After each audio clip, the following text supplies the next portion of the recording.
This situation is just so strange and uncomfortable, and wherever I turn for support, I always get brushed off with "it's not a big deal" or "well, he just asked."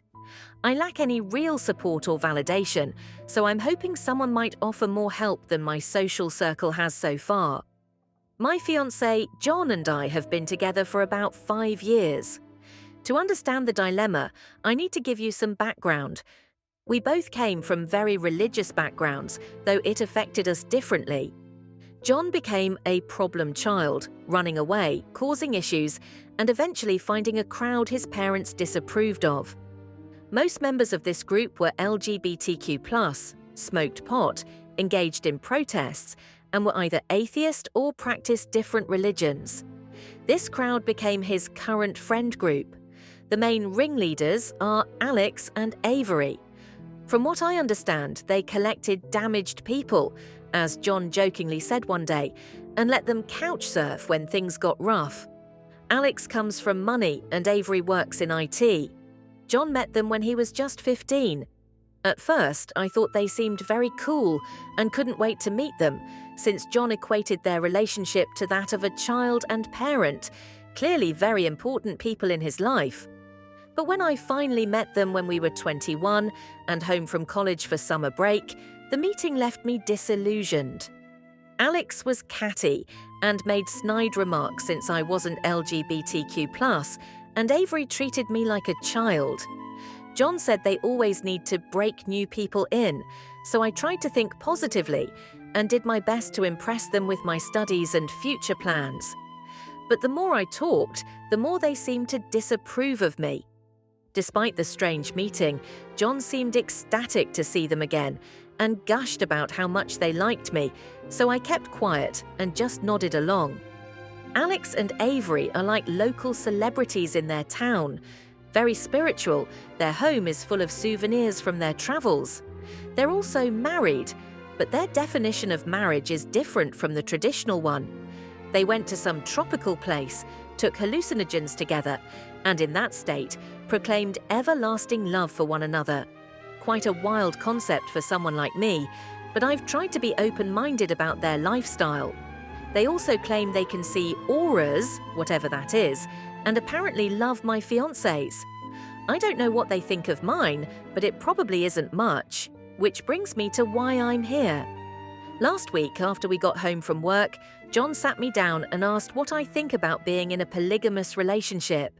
He said he loves me so much, more than is possible, and doesn't know what to do with the rest of it, thinking it's fair to give it to someone else.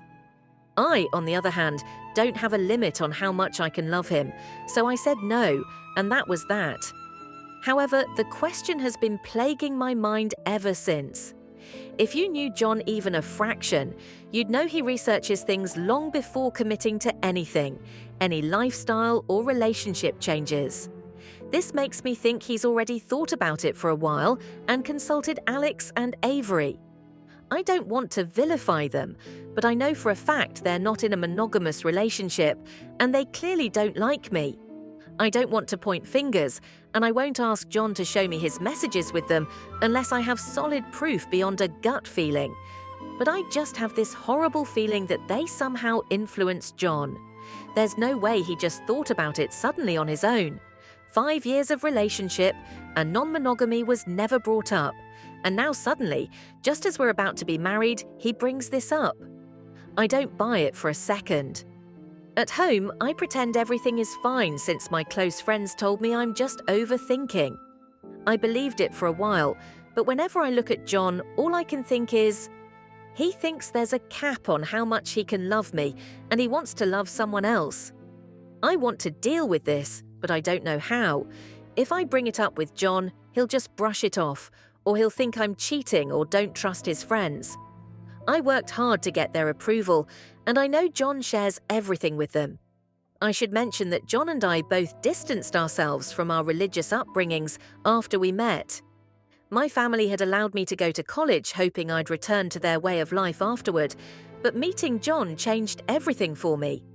As for his friends, most of them did eventually accept me, except for Alex and Avery, who still refer to me as the wife in this strange, almost derogatory manner. When I finally confronted John about the polygamy suggestion, I tried to prepare for a mature conversation. As soon as I got home from work, we sat down to talk. He seemed almost guilty, as if he knew what was coming. Despite my preparation, I ended up pouring out everything I'd been holding in. By the end of my emotional 15-minute speech, I was in tears, and he had to hold me to keep me from completely falling apart. I told him I was hurt that he wants to be with other people and doesn't seem to care if I would be with others too. I couldn't understand how he could believe there's a limit to how much he can love me, or why he would spring this on me out of nowhere just months before our wedding. As our conversation continued, he became frustrated. While he apologized for making me feel inadequate, he also claimed my outlook on an open relationship was selfish. Eventually, he admitted he felt he didn't have enough time to find himself before committing to me, which made no sense. He never showed any signs of wanting more during our 5 happy years together. I truly believed I'd met my soulmate. Since our engagement, I noticed he'd been talking more with his friend group, especially Alex and Avery. In the heat of our argument, I demanded to see his phone. He was shocked. We had a rule that we could see each other's phones if needed, but we don't share passwords since a relationship is built on trust. Nevertheless, he unlocked his phone and handed it over. I searched his messages and found nothing unusual, but when I checked his call log, I discovered hours-long calls to and from Alex and Avery dating back months. When I confronted him about these calls, John finally admitted it was they who planted the idea of an open relationship. He confessed that he'd been experiencing cold feet and needed a safe place to discuss his feelings. Apparently I, his fiancé, wasn't safe enough. That night, he promised we'd go to couples counseling and fix everything. His marriage anxiety, the open relationship suggestion, all of it. He assured me he loved me and wanted to be with me. I was somewhat reassured despite everything. I genuinely love him and wanted to make things work. But the next morning, I woke up to an empty apartment and a message saying he needed a few days to think and some space. No explanation of where he was going or when he'd return. I've called and messaged everyone we know, but no one will tell me where he is. I finally texted him an ultimatum. Either come home within 24 hours or our relationship is over. I'm a complete wreck. I've taken time off work and I alternate between crying and staring blankly at walls, obsessively checking my phone for messages. To be honest, if he's willing to put me through this, I'm not sure I want to be with him anymore. How can you do this to someone you claim to love? This story illustrates how outside influences can dramatically impact even the most stable relationships. What began as a simple question about polygamy revealed deeper issues of loyalty, influence, and trust. When someone suddenly shifts their values or desires after years of consistency, it's natural to question what or who is behind that change. While it's easy to blame the friends who planted these ideas, the real issue is John's receptiveness to them and his willingness to prioritize their influence over his fiancée's feelings. A healthy relationship requires open communication about changing desires, but also respect for established boundaries and commitments. Sometimes walking away from someone you love is the hardest choice, but also the right one. When a person shows you who they truly are through their actions rather than their words, believing them is an act of self-respect. Whatever path this woman chooses, she deserves a partner who values her enough to face challenges together instead of running away when things get difficult.